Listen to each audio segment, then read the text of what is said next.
everyone, so I'm doing a special video series for you guys that I've actually talked about in the past, and that is book hauls of the past. I am super excited to bring this to you guys because I have a ton of books that have been in boxes that I'm going through, and I'm going to show all of them to you guys over a long period of time because I have a ton of books. So how I'll do this is for each book haul of the past, I will have 10 books from my past, some of which I will remember, some of which I won't, but it's a lot like if I just went out and bought some books because honestly, like 80% of these books I don't even remember. I will try to tell you whether they are an adult book or a YA book or a children's book, and if they are an adult book, whether they have adult content or not. I will also try to tell you whether I remember liking the book or not, but I may not be able to, and I will give you a brief summary. So I am super excited to do this because honestly I think a lot of the books that I see on BookTube,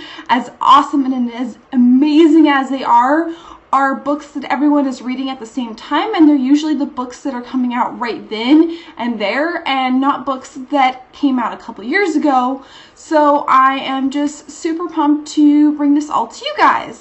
So let's start with the first book. So the first book I have is Silver Kiss by Annette Curtis Claus, I think. This is a YA book. It is got several awards. You might not be able to see that on the back.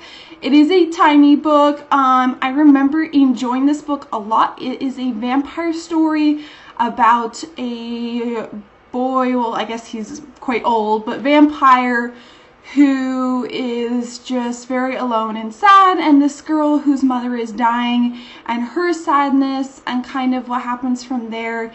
And I just remember it being just a really good read, especially not the usual like YA romance. I mean, there is romance in this book, but it's more soulful, I guess. Anyways, I recommend you check out this book, especially because it's so tiny. Next, I cannot wait to show you this book. This is Jenna Starborn by Sharon Shin, and I love this author. She is a adult science fiction fantasy author, but honestly her books don't hold a lot of like adult content. I don't remember them having any like graphic content, although I could misremember, but I don't think they do. And this is a reinterpretation of Jane Eyre. I actually read Jane Eyre after I read this book because I love this book so much. It's like a version of Jane Eyre in the future with like cyborgs and spaceships, and it is just a really good read, especially if you like Jane Eyre. But if you haven't read Jane Eyre and you like science fiction fantasy, I recommend you check out this book too, and then maybe you'll want to read Jane Eyre afterwards. Alright, the next book was the surprise of the century for me. Okay, everybody reads Sarah Dessen. And honestly, I don't really like contemporary romances, and I don't really have any intention of ever reading a Sarah Dessen book.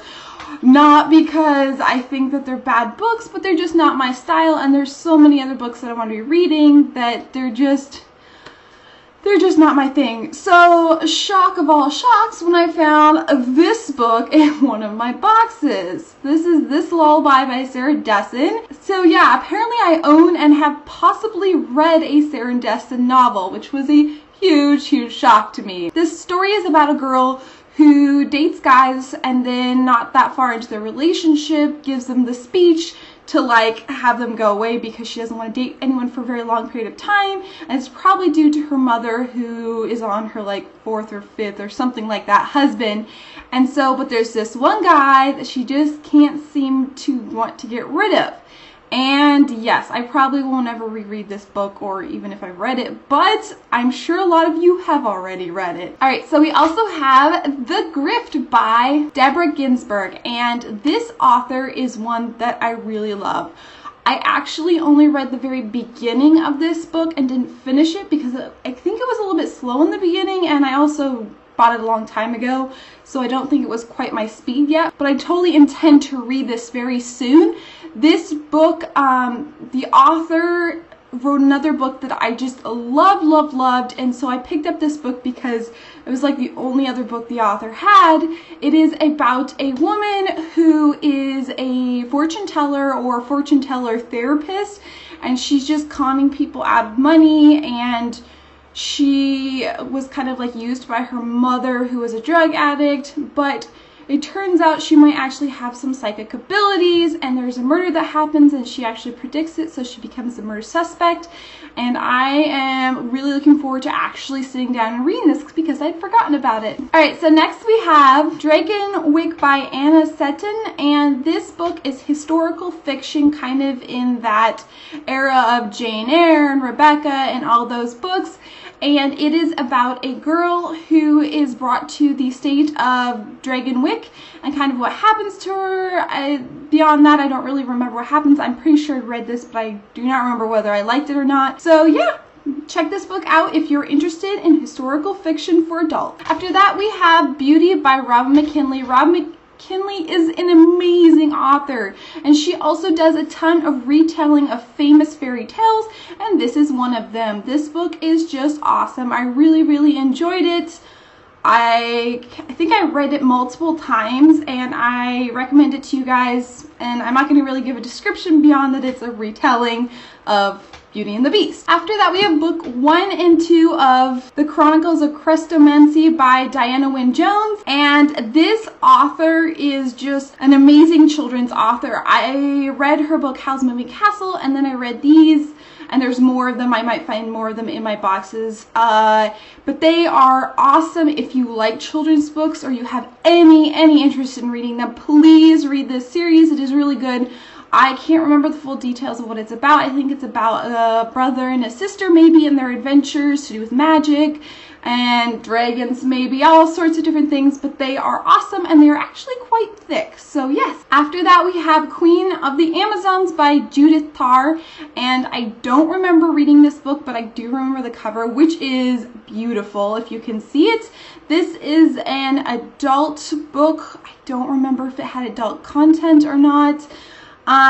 It is about a wild girl who lives in the Amazon, and she's just super wild, and I think she's like a princess to the Amazons. Anyways, there's this conqueror that's conquering other countries. This is set backwards in history, and she basically goes out there. I think this book is about Alexander the Great. I'm not positive, but it says she goes out into Alexander's empire, so historical fiction here with the cool twist of having to do with Amazons, and I will probably reread this book someday. Finally, we have The Secret History of the Pink Carnation by Lauren Willig, and I believe this book is about a woman who is studying the history of the Scarlet Pimpernel, and if you do not know the story of the Scarlet Pimpernel, it is a great one. It is about a man who lives during the French Revolution, and he pretends to be kind of like super silly and goofy and super like absorbed into clothing and stuff, but secretly he is a spy. It's an awesome story, and this is about a woman who is studying that, and the Pink Carnation, which didn't exist in history but is made up for the purpose of this book, who kind of was in relation to the Scarlet Pimpernel. And this woman is like unhappy with her life, and it turns out there might be romance and historical fiction in it, but it's set in modern day, so I recommend this book. I remember liking it, and yeah, so those are all the books. I hope you guys enjoyed this. Please let me know if you did. If you didn't, I will try to make changes, maybe less books, or leave out adult books if you guys are not interested in them. Please let me know. But I think that most of the books that I have in my boxes are very good books, and I'm excited to share them with you guys. I hope you guys are having a wonderful day, and don't forget to subscribe if you haven't, and please check out my Goodreads and friend me, because I am so interested in hearing what you guys are reading and commenting on it. So yeah, have a wonderful day. Bye guys!